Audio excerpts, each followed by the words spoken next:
Can I welcome you all to this meeting of the Standards and General Purposes Committee? Item 1 is apologies for absence. Do we have apologies?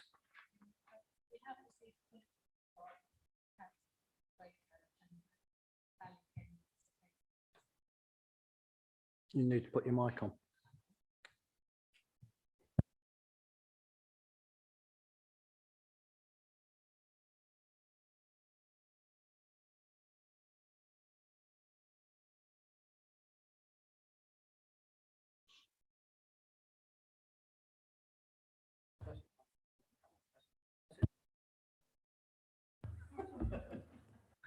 I do apologise. Oh, I can hear it now. We have received apologies from Councillor Nick Draper, and Councillor Sally Kenny is attending as substitute. Welcome, Sally. You seem to be a regular substitute at the moment, so doing sterling work. Item 2 is declarations of pecuniary interest. Are there any declarations to be made? Right, good. Item 3 is arrangements for returning to in-person council and committee meetings, and we are the living proof that such meetings have returned.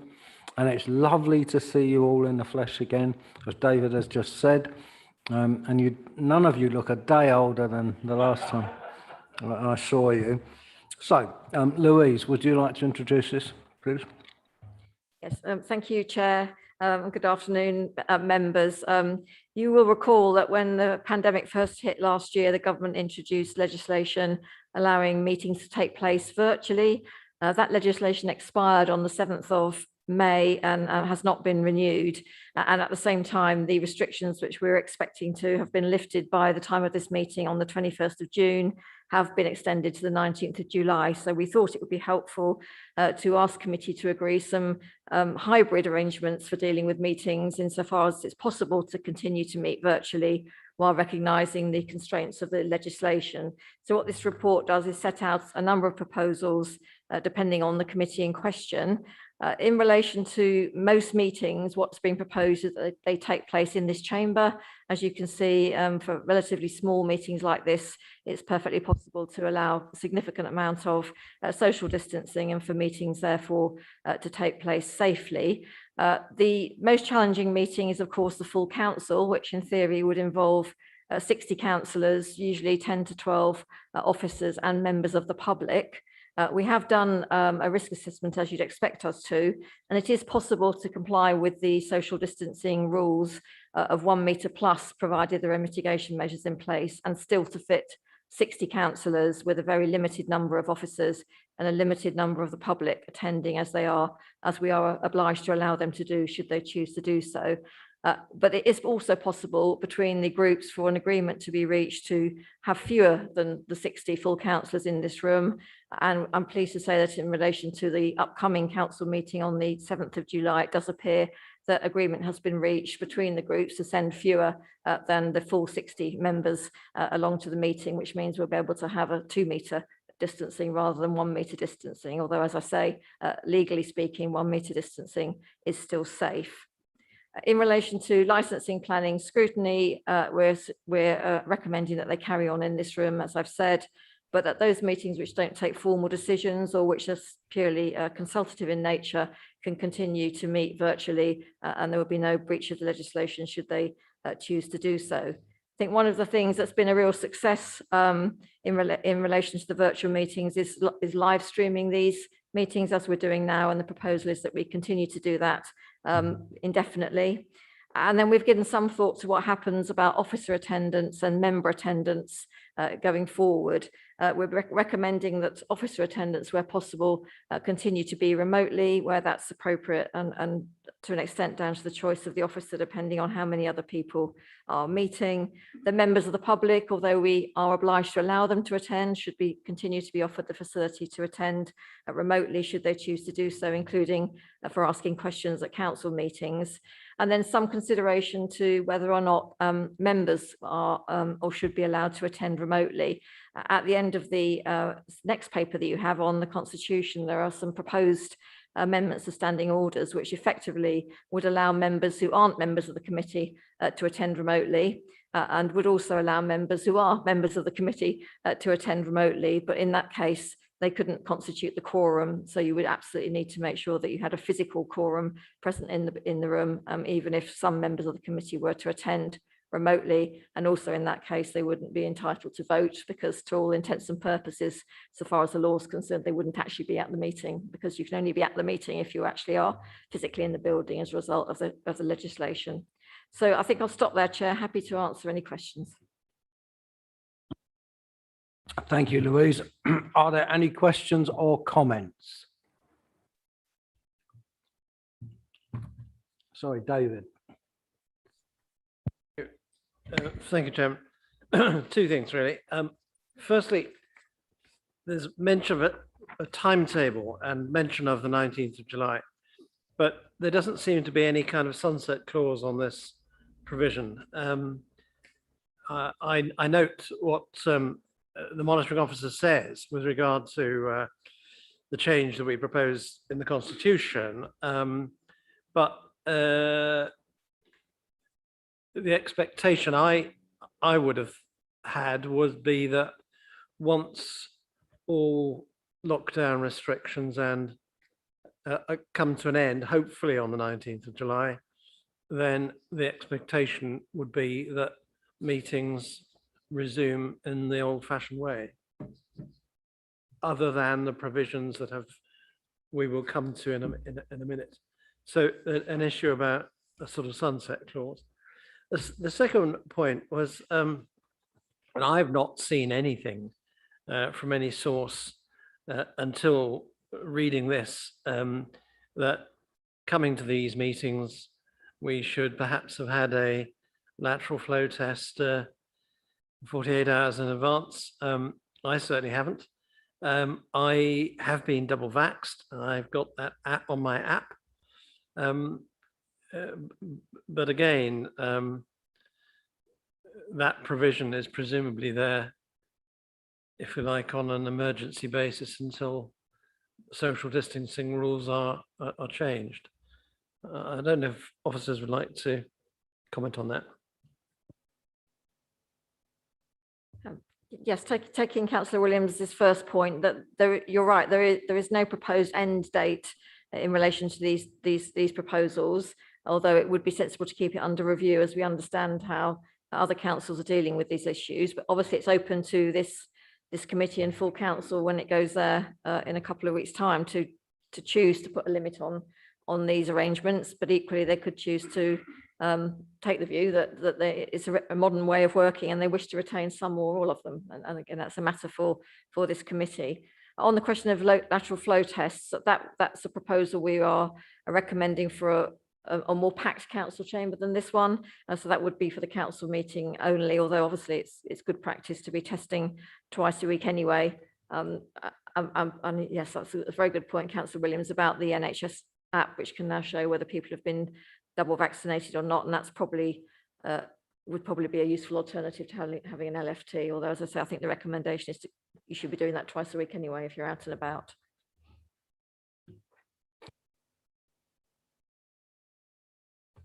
For full council, someone before me. Okay, Brenda, carry on. I invited Hina.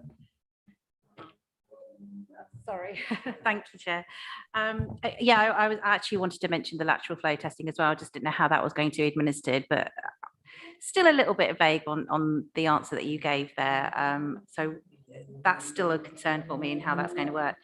And the other 2 points I wanted to make was that I just recently did a joint cemetery board meeting, and we were asked if we would like to take part here, which I thought was quite a good idea because it is such a big area and it's safe. Will those choices still be, allowed? Can the chair, for example, ask if other members, would prefer to come in, because that would be quite a nice thing for them to at least give that choice.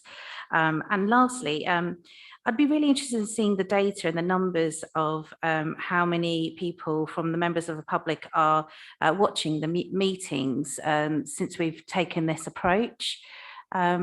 I think it's great for democracy to have lots and lots of people watching, but I'd like to see the numbers and to see whether it's dropped or it's got higher, and if this is a change of a way of doing what we are doing right now, does it make a difference to the participation of the members of the public? If I take the last one first, so the figures we've got in the report, admittedly not broken down by individual meeting, is between 20 and 554 views. Before, you recall, Councillor Bakari, that we only recorded meetings and then showed them on the web later, so people couldn't watch them live, as it were. So I imagine that has a more interesting draw for the meetings, being able to actually see it as it unfolds rather than go back and look at something later.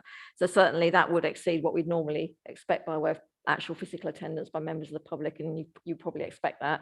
I know there was a view expressed at the member working group that actually for some bodies, though, like the local community fora, the attendance was better when they were in person than it has been via Zoom. And again, you might understand that because people are coming out to really get engaged in local issues, very local to them, as opposed to watching a council meeting which affects the whole borough, that you might think that people may be less motivated to come and see in person. On the LFTs, I think what we're saying is for the council meeting, we would like people to take them. We would like them obviously not to attend if they're positive, but we're not asking them to prove it. So it's good practice to have an LFT, and we'll make test kits available here if someone has forgotten to do that. But taking on board Councillor Williams's point, there may be some people who've been double vaccinated for whom we wouldn't ask that to be the case. And then as to whether or not people could choose, I don't see why we shouldn't be able to give, as long as there's enough notice, have a conversation with the chair of each relevant meeting, and subject to this room being available and not being double bookings, as it were, giving choices to the meeting about whether it does or doesn't want to meet in person. And I imagine that will be very fluid, won't it, as we move through the next coming months, and hopefully the numbers drop. John? To have a reduced number of councillors attending the chamber. How is the selection going to take place? Are volunteers or the group leader will select who wants to attend the chamber or to remain at home on Zoom? And as I was reading somewhere here where it says that if you do not attend the chamber for meetings, you can't vote. Is that right? That wouldn't be fair, would it? Yes, that is right, Councillor Dehaney. The law says that you have to, in order to participate in a meeting, you have to be at the meeting, and therefore if you're participating remotely, you can't vote at it. So I'm afraid that's not something that this council has any discretion over. That's just a legislative position. In relation to reduced numbers for full council, then that's the agreement is that there'll be numbers of councillors allocated to each group, and the group will decide amongst themselves which councillors attend. And I imagine there'll be a mixture of people who would like to be here and people who are quite happy to attend remotely. So one would hope that you'd come to an accommodation that met everyone's particular wishes, but that is a matter for the group leaders and the whips. Linda?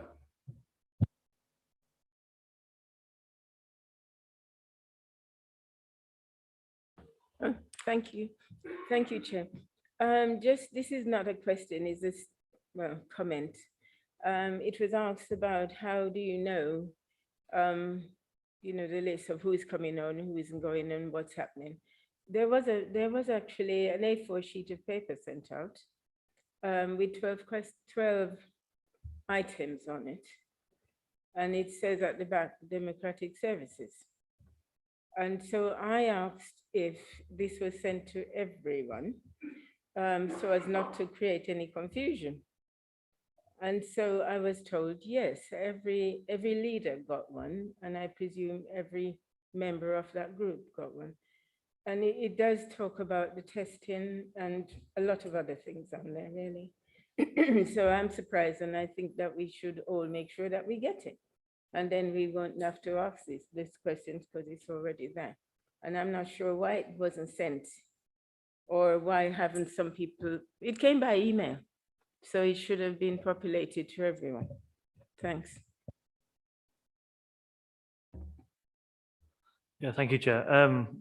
I'll make a comment as my question's been answered already. You were saying it's not within the council's power to alter that rule of being able to vote if you come in person. My comment is I'm a bit confused about why there isn't been emergency legislation put in place to change that. I think we've seen that you don't have to attend in person for your votes to matter. But also I have this fear that, you know, we're talking about having to test before we come in. It could be the case that the virus is spread through these meetings. Not only would that be a bad thing, but also practically speaking, if everyone has to self-isolate and it balloons in such a way, it just doesn't make any sense to me that rule is still in place, and we wouldn't be able to go back to remote meetings if worst comes to the worst and we'll have to self-isolate in some way. But yeah, sorry, my comment there, Chair. Drew? Thank you. Yes, I think, Chair, it's really just continuing on this point. I think that the world has moved on. We've learned new ways of working. We've shown that meetings can work very effectively without being physically present. It does seem strange. It's the law, I know, it lies beyond our powers. But on that basis, I'm just wondering if this council has any plans to make a representation for a change in the legislation that would allow a more flexible way of attending meetings. I'm enjoying being face to face and turning around and seeing people and so on, and that's great. But I think that we have moved forwards and we've all driven here or got here by some kind of motorized transport. We're trying to address the climate emergency. We're trying to encourage a more inclusive approach, people to feel able to become councillors, and yet the idea of having to get somewhere like here at 7:15 in the evening, especially for people who have childcare responsibilities and things like that, it seems to be excluding those people from the process. I appreciate that we don't have control over the legislation that governs us, but I'm wondering if we, possibly in common with other councils, are now aiming to make representations to have this legislation revised.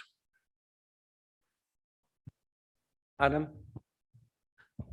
Thank you, Chair. Yeah, no, just to also echo on Ben's and Andrew's points there, fully supportive of those points. In respect of my two questions, one is on point 3.8, page 3, we mentioned the consultative committees and community forums. Does that cover the pension advisory committee? And B, how does one make a decision whether it's going to be remote? Is there some sort of voting within the members within that panel to decide? And just finally, my final comment is the charter on page 7 is fantastic, but I think point 12 about do not attend any meetings in person if you're experiencing COVID-19 symptoms needs to probably be put up and probably broken down into more specific persistent cough if you travel to an area or something, just so it is sort of emphasizing to anyone who is sort of stepping foot into a committee room and a council chamber not to come if you are feeling even slightly unwell. That's it, Chair. So, Chair, shall I pick up the point about the community forums and the Pension Advisory Committee? The Pension Advisory Committee is always about to be, if you agree the changes tonight, later on the agenda, a formal committee of the council. So the theory would be that it would be in accordance with this document held here. Given it's quite a small group, it could even be possibly held in a committee room. In relation to who decides, I think we just taking on board what Councillor Bakari said, we need to probably think about what the mechanism for deciding on a case-by-case basis is and whether or not we need unanimity of all the members of the body concerned, or whether it's a matter for the chair, be guided by this meeting as to whether you have a view about which would be better.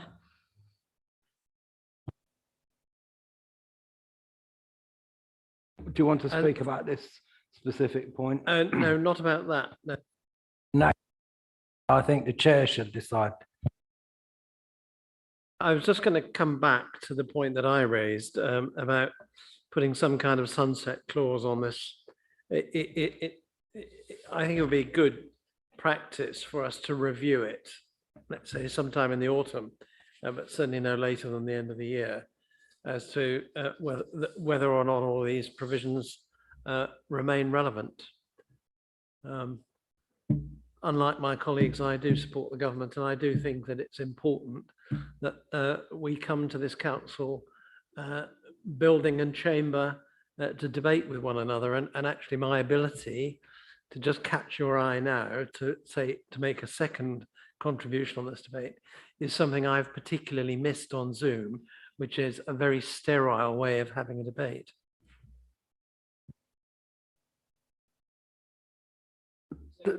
Well, I'll actually put it, I hope somebody will agree that we should review this in no more than 6 months from today, which would take us to after Christmas anyway. well, I was going to say in relation to that, David, that if the pandemic has taught us nothing, it is not to assume that something is going to be in a particular direction and not go backwards and not have a third wave or a fourth wave. And I think my feeling would be happy to review it because I think there may be situations in which we do, God forbid, but there may be situations in which the risk to us and to the local community increases again, and we would want to be able to continue with the business of the council in those circumstances. But if you're talking about 6 months, then I think that seems reasonable to me, because one would hope that by then we would have a clear indication of the direction of travel. Can we agree that then? Okay, agreed by consensus. Okay, so we are asked here to discuss, we have, and to agree the proposed arrangements. Can we agree these proposed arrangements with the rider that we will have a formal review in 6 months' time? Thank you. Sorry, Ben. Thank you, Chair. Just building on that point, it would be good to know if we are making a representation to, and maybe just update this panel to see if there is a representation being made about those rules. There is a call for evidence being run by the MHCLG about the experience of virtual meetings that we can certainly contribute to. I'm not sure, having heard what Councillor Williams said, it's formally the council's position yet that everybody is agreeing that we should not be allowed to have virtual meetings. So it may be something for the full council meeting to pass a motion on if you want it to be formally adopted as the council's position to be represented to government. So I'm not in a position as an officer to do that in the absence of that. I think the right mechanism for that would probably be discussions within the groups and then resolutions put to full council to determine what we would wish to say on this matter. I'm sure David will have much to say in his group. Okay. I'm laughing because now there will be a permanent record of this meeting. Then the group whips can know who to go and nobble, can't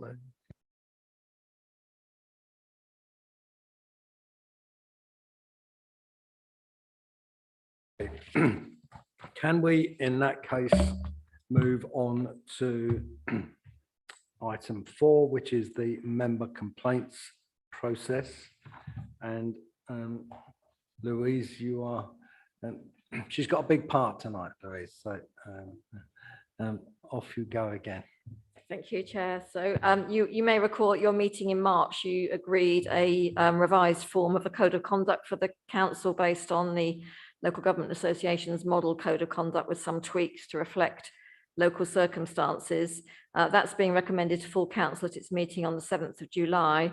In the meantime, the Constitution Working Group has also considered the, if you like, the partner to the code, which is the procedure that is invoked when that an allegation is made that a councillor has put themselves in breach of that code. So what this report does is recommend to you a slightly revised members' complaints process for dealing with that.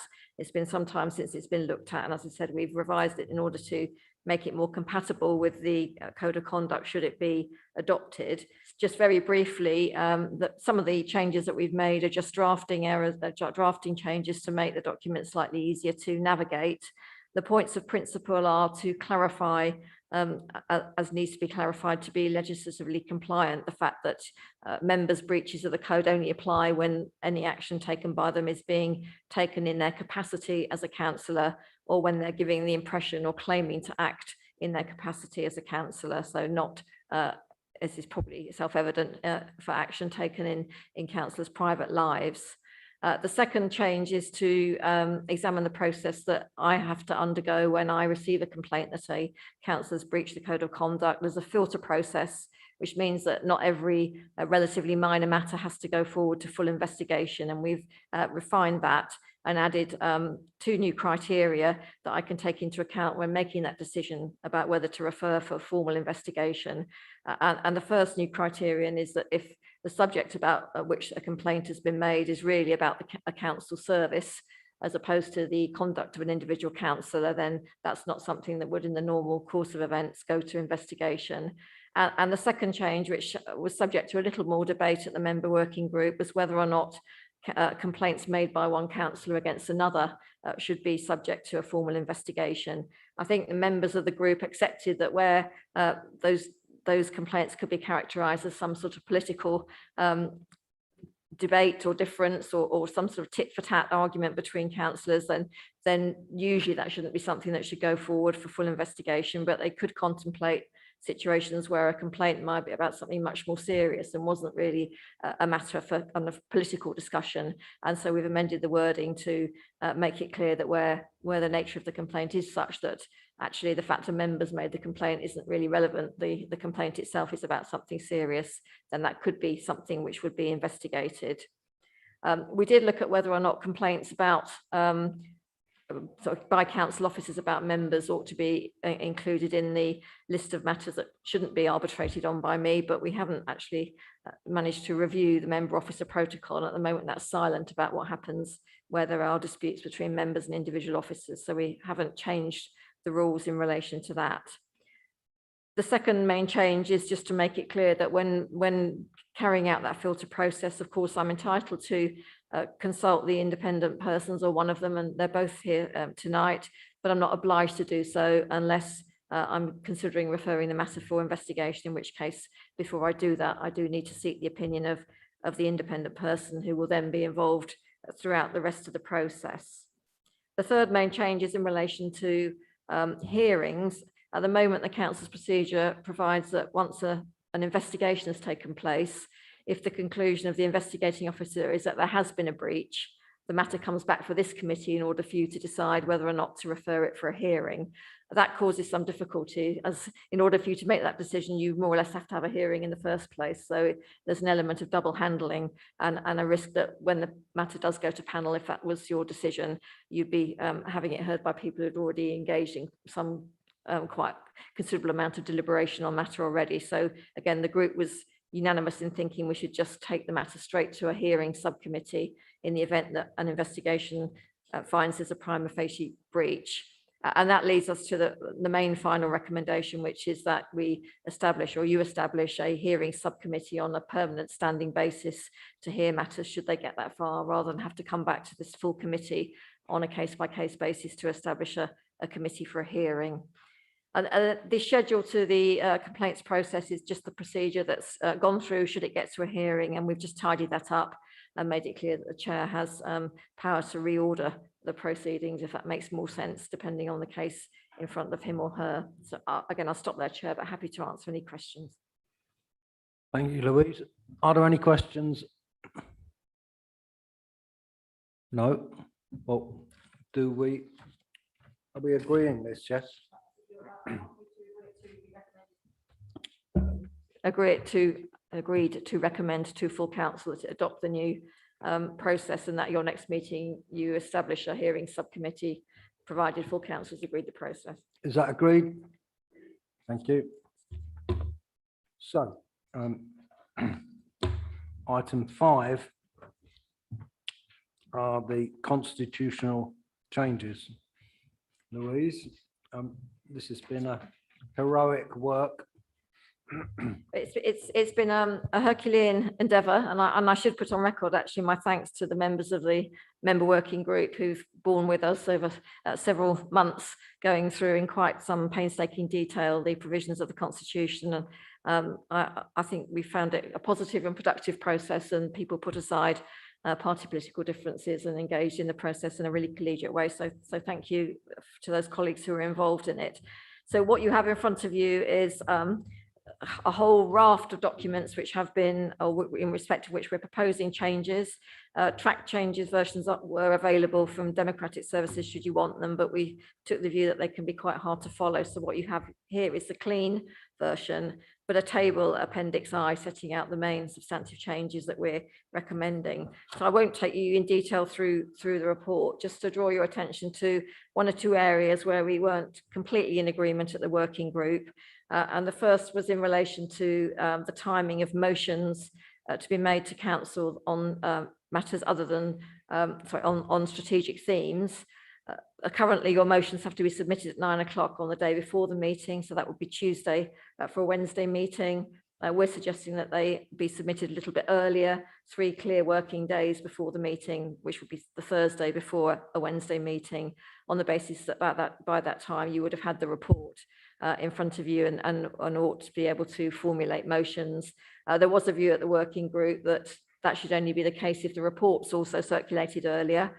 I've amended the wording in the regulations on page 97 of your papers to make that an aspiration that the report will be circulated early, but not an absolute requirement. So at the moment, as it stands, the changes would be to require the motions early, but there'll be no guarantee that you would get the report early.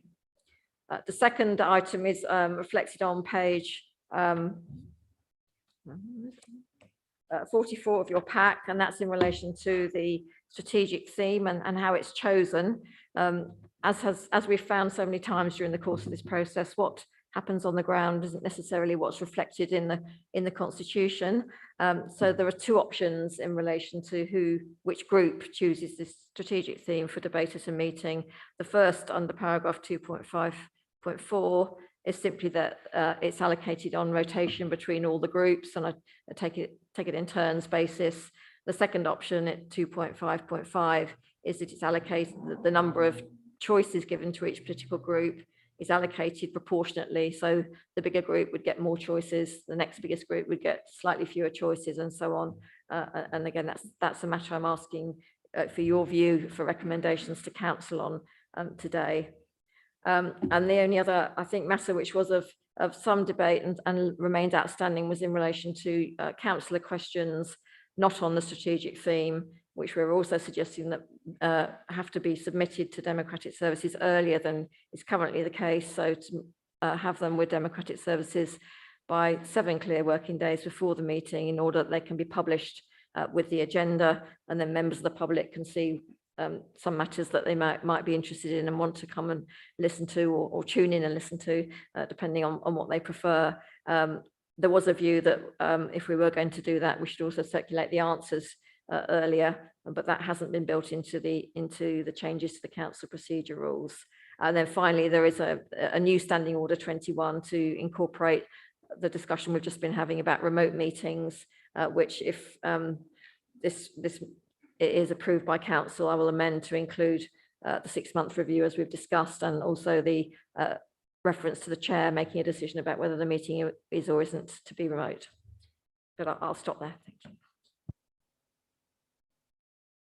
Through, just repeat each one of those that is still kind of up for decision, because we do have a good deal of agreement amongst the groups. And can I add my thanks to those of you that have participated in this process? I admire your patience.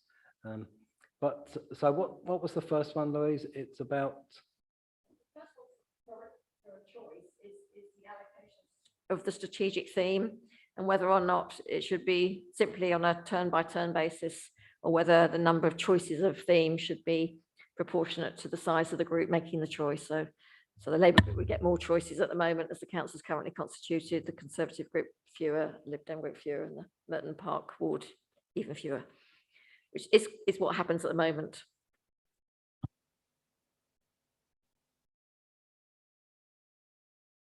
Well,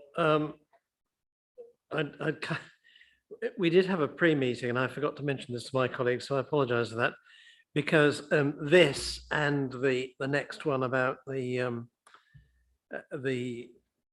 timing of the answers to questions actually had been dealt with very early on in the working groups, but we came back to these couple of items at the very end. So that's why they're unresolved tonight. With regard to page 44, 254, I have discussed with my group leadership, but only with the group leadership, that the preference would be for the wording in italics at 254. And the reason for that is, and I hope Louise won't mind my characterizing her approach to this, is that she likes to cross the I's, dot the I's and cross the T's, and take a very sort of lawyerly approach to the whole of the Constitution, and perhaps trying to put some shape and form to those things which have over a period of time become conventional. And although we can talk about questions in a minute, but for example, there still is no suggestion that we constitutionally differentiate between priority questions and non-priority questions, because we've got a system that works. And so what I'm saying with regard to 254 is more or less the same, that if you keep it simple and keep it flexible, it's better than trying to prescribe it, which is what I think 255 does.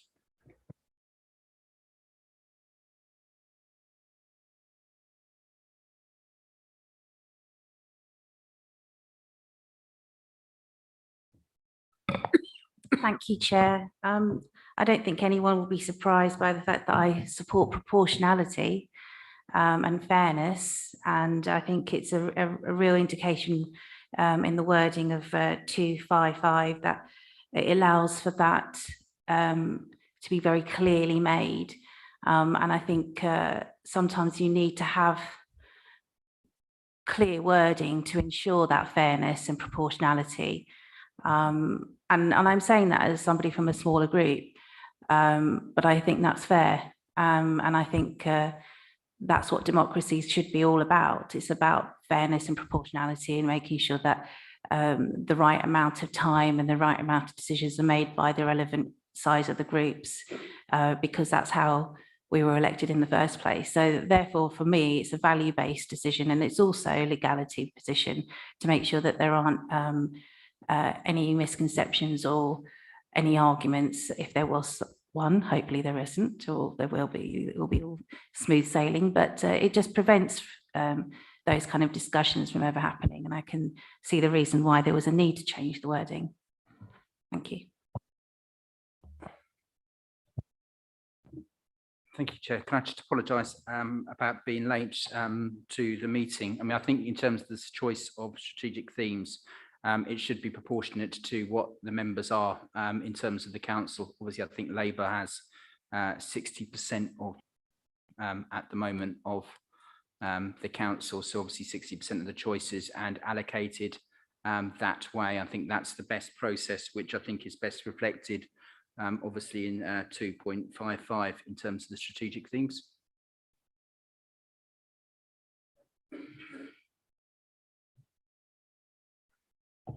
I hope Councillor Bakari has done the maths.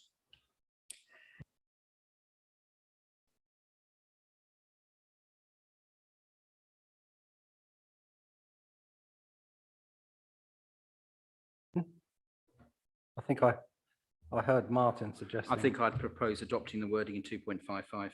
Okay. Is there a seconder for that?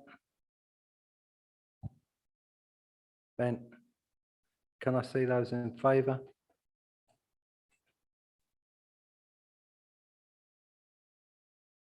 Those against? Okay, well, 255 it is.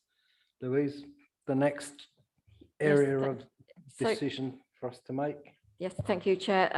The next item is summarised in 2.56, which is whether or not if the questions are going to be, member questions are going to be circulated with the agenda, which requires them to be submitted earlier than they currently are.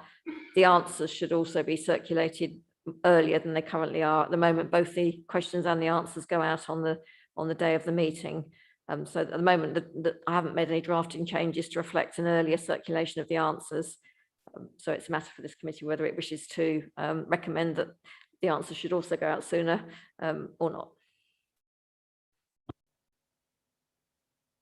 Well, thank you. There's reference there to one member, and that I'm the one member. In the paragraph 256 on page 45. I think when we were at the task group meeting, a working party, we were of a mind to agree that maybe we could bring forward the timing of putting the questions in. I have to say I'm not particularly persuaded that there are vast swathes of the residents of the borough who earnestly wait for the agenda of the council meeting to pop up on the screen so that they can see what's on the agenda and decide whether they're going to come to the meeting simply on the basis of the interesting questions. But I kind of lost the argument that there was no particular reason why we shouldn't submit the questions a little bit earlier than we normally done. But surely, and I say this to every member, the real merit of putting the question in earlier was that we get an answer earlier, because otherwise we don't get the answers until the afternoon of the meeting. And frankly, sometimes because of work commitments, councillors come in and they don't see the answers to the question that they've put until they get to the meeting. And if we're going to give officers and cabinet members an extra 3 or 4 days, working days to draft up the answer to a question, I think the least they could do in courtesy would to be give us at least 48 hours advance notice of the answer, so we can properly decide what is the most appropriate follow-up question. And I recommend that we go for a 48-hour in advance of the meeting to see the answers to the priority questions. Ben? Thank you, Chair. Yeah, I agree with those points. I was just going to inquire if there are any conversations about, or any, while you're having those conversations, if there's any existing provision to talk about any emergency questions that might need to come up in that time. I don't know. I'm agreeing with the premise of having that for 48 hours. I completely agree. But is there anything existing at the moment in there about urgent questions arising through events in between that time? And is there any provision talked about or discussed to how to deal with that, even though I completely think that they should be brought forward and normal business should be that things are brought forward? Thanks, Chair. Yeah, My God, she's got the answer already. Look at that. that's what happens of being lawyerly about these things. There is already provision for the mayor to allow urgent questions. No? Thank you, Chair. I was just going to say I agree, because that it should be brought forward, because I have sat here since 2010 and watch all the rushing about to try and get everything done. And I really wouldn't like to be the person in the office trying to type up and carry on. and phoning everybody else. And I just wonder how much effort, in-depth effort has been put into those answers. So I would prefer if it was brought forward as well as others. Thank you. John? I thought that non-strategic questions were not regarded as important as the strategic ones. Therefore, officers didn't feel that they could, have the answers prepared on time. So therefore, it's delayed. That's what I used to think, that whether this is non-strategic, I rush to prepare these, get the other ones in first. So was I wrong in thinking that way? I couldn't speak for all my fellow officers, but it's certainly not an approach that's universally adopted now. I think we just try and get them answered all in accordance with the time frame. But obviously, the earlier in advance we get them, the easier it is to comply with the deadline. I suppose the Councillor Williams' point is whether or not whether the deadline for us complying with them should also move forward, and they should be circulated to members of the council sooner than they currently are. What I'm sensing with this is that there's a consensus to bring it forward. Can we agree that? Thank you. Louise, the next area. Answers forward. It does indeed Thank include bringing the So answers forward. 48 And although hours. you describe yourselves as the one, David, there always is one, isn't there? Another sort of comment, a bit of fun in a meeting that you don't get on Zoom. Gonna come back at me. I was ready to duck. Don't get that in Zoom either. Okay. So we've agreed that. Louise, the next one. The final issue was in relation to strategic theme motions, which there was an original agreement that we should move those forward, i.e. they should be submitted earlier. So they should be submitted 3 clear working days before the meeting instead of the day before the meeting, which is the current provision. And then there was a debate at the working group about whether that was only fair if the report could be circulated earlier. I didn't want to have movable feast, as it were. So at each council meeting, depending on whether the report had been got out earlier, the deadline for motions would change. So I've added some wording in the council procedure rules on page 97 that says we'll try and circulate the report earlier, but doesn't make the earliest submission of the motion dependent on that report having been submitted earlier, on the basis that obviously members need to see the report before they submit a motion on it, but not that much earlier. That's a matter for again, this committee, whether they wish to make those things conditional on each other or not. Martin? I think we'd want a 3-day in terms of strategic theme motions being submitted by, I think, the Friday, because that's particularly helpful in terms of preparing for meetings instead of getting motions the day before a council meeting. Obviously, would get the strategic thing report out as soon as possible, and it's obviously always in regard to statutory requirements. I know as well in some cases people have prepared their motions for the strategic theme anyway, and my experience of many years on these councils is that some of them are probably lightly connected, but I think it is important that we do have that amount of time, particularly obviously in terms of preparation for the council meeting. It's very difficult to prepare when you get a motion the day before a council meeting. So I would obviously support 3 working days, which is obviously a lot less than what the deadline is for submitting a general motion to council. David? Well, I think I rather accepted that I'd lost the argument on this one, and by implication anyway, although I don't really agree, I wouldn't be seeking to persuade the committee or the council to veer away from the suggestion that now we put these motions forward on the Friday and not at 9 AM on the Tuesday morning.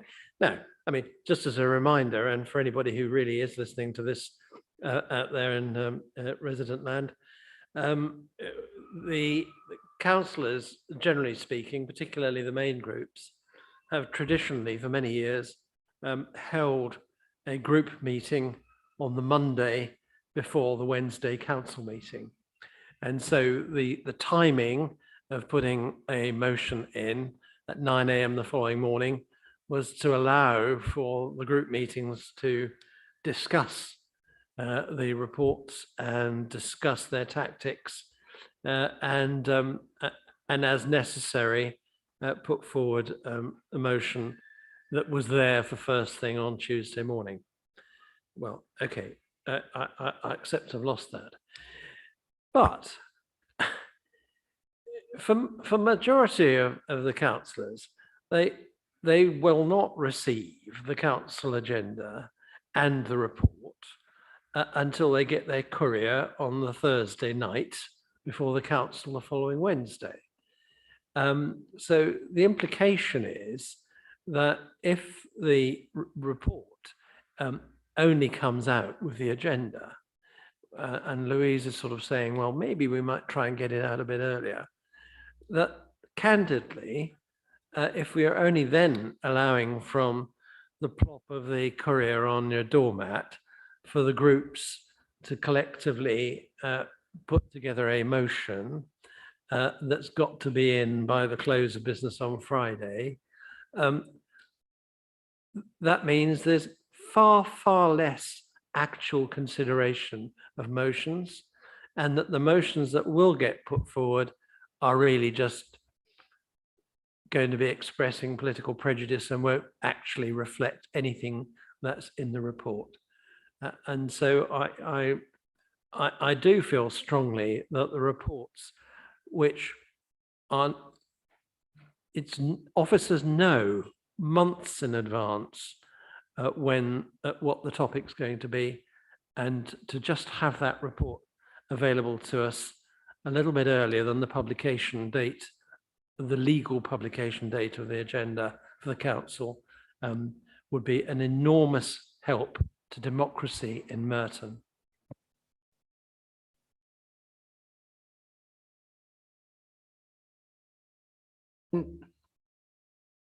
Thank you, Chair. Yeah, so I suppose the point is that David's well made there is as long as it's still possible to move that forward as well. I agree that as much as you can to have that gap where things are properly considered.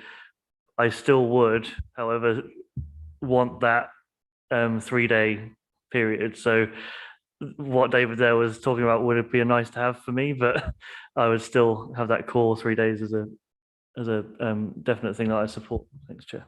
I say I think I'd lost that argument, and I accept I'd lost the argument about putting the motions in earlier than we do.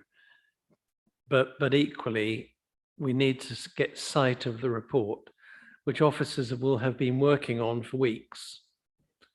And it gives us less than 24 hours to come up with a decent motion. Otherwise, we're just thinking, well, we'll stick down anything rather than it's informed. And I would hope that at least a good portion of the time, we're putting informed motions down.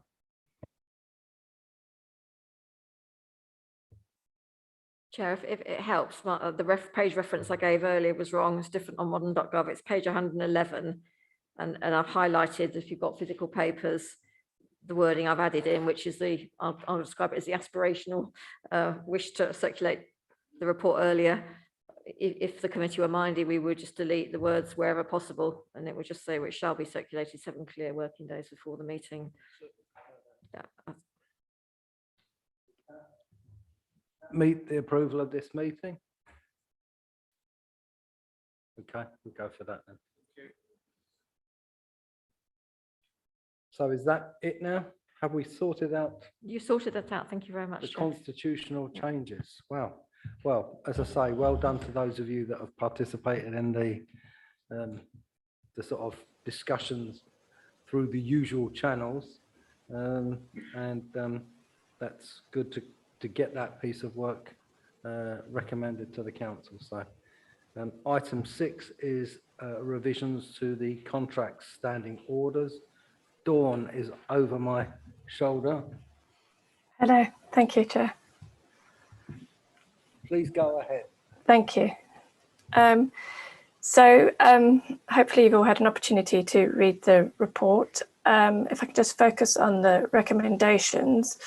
Recommendation A is that I'm asking that this group note, approve and recommend to full council the proposed revisions to the contract standing orders.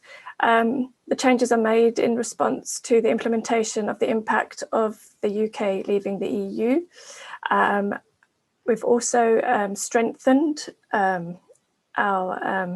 or reinforced even, our obligation with regards to the Social Value Act 2012. We have inserted reference to the Council's commitment to the climate emergency. This is obviously a new thing. And then we've tried to provide greater clarity throughout to drive greater compliance overall with governance and best practice. The second recommendation is that I'd like to ask this group to approve and recommend to full council that the appendices that form part of this documentation are maybe updated by myself with the approval of procurement board and without the need to come back for additional approval from this group and full council. And the reason for that is that they are supplementary documents, templates and guidance notes, and that they complement the CSOs, but they don't actually impact the main content of the CSOs. I don't know if anybody has any questions that they'd like me to answer. Are any questions to Dawn? Any comments? David, you look like you're... Oh, so I'm sorry to say that because I've been on the working party and I've been so focused on the nuts and bolts rather than the contract standing orders, which we didn't consider as members in the working party. I'm actually struggling to see the pages of the report because I'm looking at page 185. There are actually no recommendations. It's approved by the. Can somebody?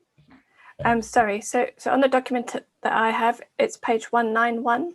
191, yeah, but that goes straight into the scheme of delegation. Sorry? Page 205. 0205. Yes. If you've Okay, got it's not at the beginning of the report. 205. The agenda and the report are in different places. Aha. I think, if I'm understanding David correctly, we're asking you, Dawn, what is it that you are asking this committee to do? I'm asking if you are content with the proposed changes to the contract standing orders, and if you are, if you could recommend them to full council. And there's a summary within the report of the key changes. Part of it has been cosmetic, part of it has been to help the order of the CSOs flow more easily for people to understand, so clearer signposting, for example. But the primary changes have been in relation to the fact that the UK has now left the European Union, and therefore references to the European Union and OJEU and Tenders Electronic Delegate, for example, have been removed and have been replaced by the UK's Find a Tender. There's also, say, social value. We've strengthened the reference to social value so that officers have a greater understanding of how, when and where they need to use social value within their tendering opportunities. The climate emergency, we've added that due consideration is to be given to the Council's commitment to the climate emergency and that we are driving to reduce our carbon footprint throughout our tendering activities. We've strengthened with regards to the evaluation of bids, how many officers need to evaluate bids to ensure greater fairness and transparency. And we've also sort of made things a bit clearer when it comes to how contracts can be extended or varied. There haven't been any in my view, sort of fundamental changes per se, but because the contract standing orders does form part of the council's constitution, any changes that are made do need to go through this group and then through to full council. Thank you. Caroline Holland has got her hand up. Breaking my neck to see it, Caroline, but speak. I'm sorry, Councillor McCabe. I suppose this is just a regular review that we have of the contract standing orders. So Dawn has set out on page 206, para 3, the summary of the changes that we are looking at. There will be some further changes to come because the government is proposing some further changes to the regulations, particularly around social care. So we will be coming back in due course with some further changes for you. But this is just in light of the exit from the EU. We had to change some of the regulations to make our standing orders compliant with UK law. So this is what is in front of you today. And as Dawn has said, everything always comes through to standards and GP before going on to full council. And so they were last reviewed in 2017, and they will be reviewed again probably in a couple of years when we get sort of the the green paper becomes law. So Dawn, happy to take any questions, as well as we're also trying to refresh the training for officers as well, and updating our procurement toolkit to help officers, because if they're not regularly doing procurement, it can be quite daunting for them to undertake this. Thank you. Ben. No, thank you, Chair. I was just going to ask a question on a broader point of the decision-making process that feeds into this document, and whether we are comparing ourselves to other boroughs, or is it that the national law is mostly driving this? I was wondering just if you could give me a summary of that balance, and I'm particularly interested in a few areas. Well, just a comment from me is that the social value and the climate change aspects are greatly welcome from me. But in terms of the evaluation of bids, which is on our page 207 there, summarised, I was just wondering, yeah, what that in particular, what decision making is how is that driven? And are we saying that we are more accountable on those levels of financing than other boroughs? How does that work? Sorry, a bit of a vague question, but it's quite quite thick, this. That's okay. So I, on a regular basis, benchmark us, Merton, against other London boroughs, as well as the National Procurement Strategy. And there is also a lot that underpins this, that is to do with custom and practice, and the need to drive best practice. As a lot of you will be aware as well, procurement is often in the press for all the wrong reasons, and it is my primary objective to make sure that Merton does not find itself in the same limelight as some of our central government colleagues. So there's a combination of factors that go into play with this. Any changes proposed changes go through our corporate procurement board before this document is drafted, and I also undertake consultation with, there are 4 departmental operational procurement groups that get consulted on this as well. We also have a number of audits at Merton throughout the year that look at various elements of the procurement activity at Merton, and any concerns or areas that could be strengthened, that feedback is taken on board, and that is also feeds into the recommended changes for our contract standard orders. Sorry, I can see Caroline has her hand up. Ben, sorry, I just wanted to check with Ben whether he felt that answered his question. It answered quite a lot of it, but I suppose for the purpose of this meeting and for the members of public watching, what boroughs are we beating then? You know, is a good news story in terms of us providing the best practice in a lot of areas. Are there any particular items that are listed here or elsewhere that you think we are leading or kind of pioneering on? Thank you. Caroline, would you like me to answer first before? Okay. I wouldn't necessarily say that we're pioneering per se. The London Heads of Procurement Network work quite collaboratively when it comes to trying to drive our best practice and compliance. So I'm trying to make sure that Merton does not fall behind the curve. When it comes to item by item, some boroughs deal with the social value very differently to us, but Merton is structured slightly differently as well, so that all has to be taken into account. Merton has a devolved structure, so procurement is not fully centralised at Merton, and as such, working within the hybrid model, my role is to drive best practice with regards to trying to make sure that we have our large centralized contracts covered, but also that we disseminate information and educate for the lower value procurements which are undertaken within the departments. I know that hasn't quite answered whether or not we are sort of innovative or driving ahead in any areas, and we're definitely not falling behind. I don't know if that helps. Caroline, you've got your hand up. Was it for this particular issue or? It was because the audits that are done is done by our shared service team.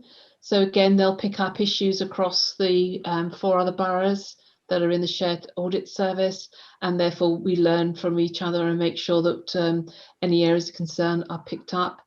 We are looking at getting a further module for our payment accounting system, which will do a spend analysis. Therefore, we can drive further efficiencies in that, and we think that's an area where we can actually make some further benefits.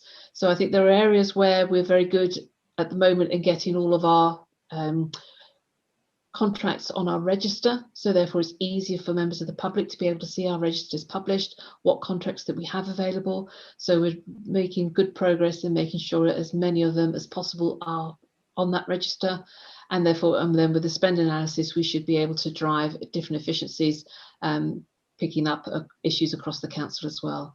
So I think, as Adorna said, we're still making continuous improvements across all areas, and these revision to the contract standing orders will strengthen that approach as well. Thank you, Chair, and thank you for all that feedback as well. Again, no surprise to everyone here. I have my doubts and concerns when you are moving from, exiting the EU and the regulations and the procedures and everything that was in place to the pressures now that are going to be on the council officers, and you've mentioned that there's going to have to be a lot of training and upskilling.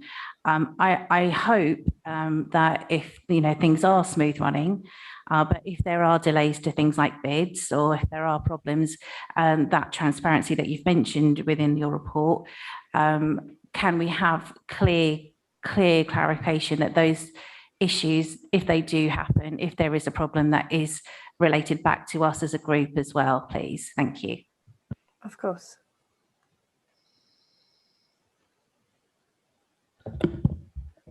Thank you, Chair. Just a quick observation. Going forward, if we have something similar, it'd be quite handy just to have track changes so it's easily identifiable in terms of the differences that we are proposing or have proposed going forward. If I may, similar to as Louise mentioned earlier, there are quite a number of track changes that go into the document, and eventually it does become quite difficult to read. So I've tried to highlight key areas of changes. And as I've said, for this particular one, a lot was sort of clearer signposting and literally changing or removing the reference to the OJU and putting in find a tender and elements like that. But yes, come the next revision, which I foresee being a greater revision, I will by all means circulate a track changed version for you as well. I think Louise did mention that in her earlier remarks, and certainly I was recently doing a document for work with track changes, and there were so many changes that it actually became difficult to follow where you were within it. And you can reach that point where it's actually easier to explain what the main thrust of the changes are, rather than try and present it in sort of, because you just seem to lose your place. That I certainly do. So, Vicky. Thank you, Chair. Dawn, I just want to ask you, slightly left field of this report, which I have no issues with, but just whilst you were online, I just want to ask, you mentioned about disseminating and educating your lower value contracts. Pre-COVID, myself and a few other colleagues were on a task group about introducing the social value toolkit to local businesses, and about how low value contracts, how you can help educate people, and sadly because of COVID that wasn't really taken forward. So can you tell me what plans you do have to involve or educate local businesses about how they can apply for local contracts? For example, I think at the time we discussed you could do a workshop with Merton Chamber, and I think now, after the crisis that many businesses have had, would be an excellent time to show how low value contracts could get awarded, because the pro contract website is very confusing to any kind of newcomers trying to do that. So can you outline some positive things that we're going to do to help local businesses apply for those? Sure. So obviously, as you say, because of COVID, any sort of face-to-face sessions were obviously put on hold. We could obviously look at setting up something in this sort of similar forum here, which we will look at for the end of this year. But my experience is, especially with a lot of the SMEs in the chambers, that face-to-face interaction and engagement is far more valuable. So whilst we have got an amount of information on our external facing web pages, I do appreciate that it can sometimes be difficult to find. So we are working, first of all, we were working with our colleagues internally with our social value toolkit to get that more broadly disseminated, so that our colleagues who are procuring have a better understanding. And as we ease out of lockdown, we will look at reinstating, as it were, some engagement with the Chamber of Commerce.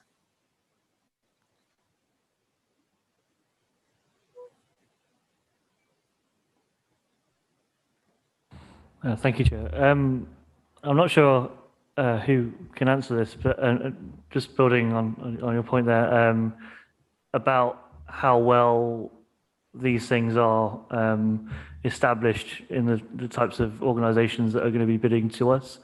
And I'm really pleased to see that we're strengthening the social value and climate change aspects of the procurement documents. But I was wondering if if you can see that bids improving by organisations.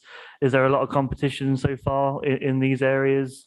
And just to use this platform myself to say, businesses out there, I'm really excited to get bids from people who are really detailed in those areas. I think we need much more of that, and how businesses can be impacting the local area, not only on a social level, but also in the climate. So is there any indication that quality is improving? There's a high competition in bids on those areas? Thank you. my experience at the moment is that it is not as high as we like it, and the current pandemic situation plays a role in that.